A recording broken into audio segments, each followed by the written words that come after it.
Ovarian syndrome के long term effect. Polycystic ovarian syndrome के immediate effects के बारे में तो बहुत सारे लोग जानते हैं कि इसमें पीरियड्स की इरेगुलरिटीज होती हैं। अस्सलामुअलैकुम, welcome to my YouTube channel. This is me doctor Abira Ali and I am a gynaecologist. आज आपके साथ जिस टॉपिक पर अवेयरनेस सेशन लेकर आई हूँ वो है पॉलीसिस्टिक ओवेरियन सिंड्रोम के long term effects.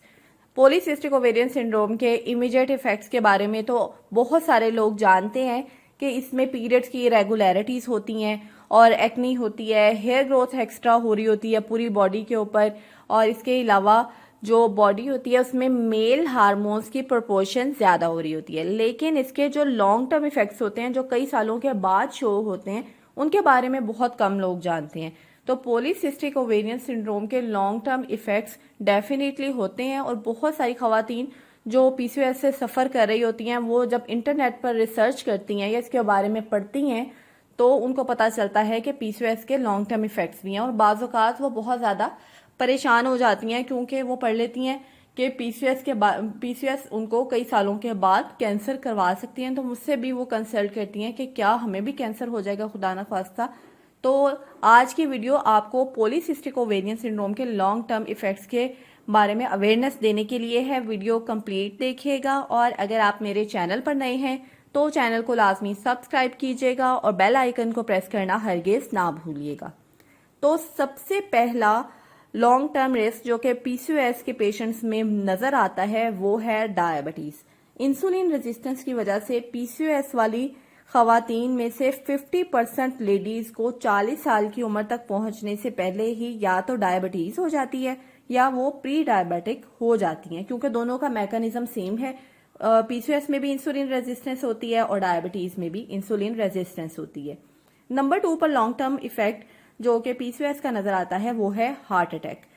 Polycystic ovarian syndrome वाली खवातीन को जब उनकी सेम एज की ऐसी खवातीन से कंपेयर किया जाए जिनको पीसीओएस का मसला नहीं है तो पीसीओएस वाली खवातीन में 4 to 7% ज्यादा रिस्क होता है हार्ट अटैक का। तो ये भी एक मसला देखने में आता है क्योंकि खवातीन को हार्ट अटैक बहुत कम होता है, लेकिन ये जो कार्डियोवास्कुलर प्रॉब्लम्स होते हैं ये पीसीओएस के पेशेंट्स में ज्यादा होते हैं। नंबर 3 पर एक लॉन्ग टर्म इफेक्ट जो पीसीओएस के पेशेंट्स में नजर आता है वो है डिप्रेशन। डिप्रेशन होता है, एंजाइटी होती है, मूड स्विंग्स होते हैं पॉलीसिस्टिक ओवेरियन सिंड्रोम की खवातीन में, और इसकी वजह होती है इंसुलिन रेजिस्टेंस और हार्मोनल इम्बैलेंस। और नंबर 4 पर और most serious long term effect PCOS का है कैंसर। जी हाँ, पॉलीसिस्टिक ओवेरियन सिंड्रोम का लॉन्ग टर्म इफेक्ट है एंडोमेट्रियल कैंसर। एंडोमेट्रियम यूट्रस की सबसे अंदर वाली लाइनिंग होती है और यही एंडोमेट्रियम हर पीरियड्स के अंदर शेड ऑफ होती है। लेकिन चूंकि पीसीओएस वाली पेशेंट्स में पीरियड्स की इरेगुलरिटी हुई होती है, कई माह पीरियड्स नहीं भी आते, स्किप होके आते हैं, तो एंडोमेट्रियम की जो लाइनिंग है वो चूंकि पीसीओएस वाले पेशेंट्स में ईस्ट्रोजन ज्यादा होता है और प्रोजेस्टेरोन जिसने लाइनिंग को थिन करना होता है वो कम होता है, तो ईस्ट्रोजन के जेरे असर वो लाइनिंग ग्रो करती जाती है और वो थिक होती जाती है। तो पहले होता है एंडोमेट्रियल हाइपरप्लेजिया जिसकी वजह से एंडोमेट्रियल लाइनिंग थिक हो जाती है, और जब मुसलसल कई सालों तक ये प्रोसेस चलता रहता है तो यही एंडोमेट्रियल हाइपरप्लेजिया फिर एंडोमेट्रियल कैंसर में कन्वर्ट हो जाता है।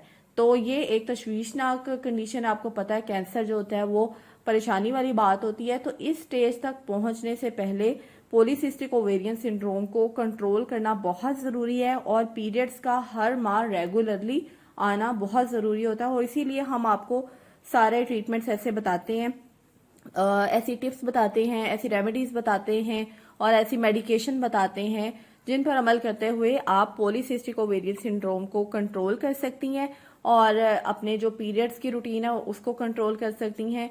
अगर पीसीओएस को उसी वक्त ही कंट्रोल कर लिया जाए तो फिर ये लॉन्ग टर्म इफेक्ट्स जो डायबिटीज के हैं, हार्ट अटैक के हैं और डिप्रेशन के हैं, यानी कि जो साइकोलॉजिकल इफेक्ट्स होते हैं पीसीओएस के, और जो ये कैंसर जैसे प्रॉब्लम्स हैं ये सारे ओवरकम किए जा सकते हैं। तो आई होप आपको मेरे इस टॉपिक के ऊपर वीडियो अच्छी लगी होगी। ये बेसिकली उन लोगों के लिए आंसर है जो कि मुझसे पूछते हैं कि क्या पीसीओएस की वजह से हमें कैंसर या डायबिटीज हो जाएगी कि नहीं। तो आई होप अब आपको अपने सारे क्वेश्चंस का जवाब मिल गया होगा। अगर आपके माइंड में कोई और भी क्वेरी है तो मुझसे कमेंट बॉक्स में लाजमी पूछिएगा। और अगर किसी भी गायनोकोलॉजिकल इशू के बारे में आपको कंसल्टेशन रिक्वायर्ड है, अपना ट्रीटमेंट आप घर बैठे करवाना चाहते हैं, तो मुझसे स्क्रीन पर दिए गए नंबर पर कांटेक्ट कर सकते हैं। I will definitely help you और इंशाल्लाह आपकी हेल्प करूंगी। अल्लाह हाफिज।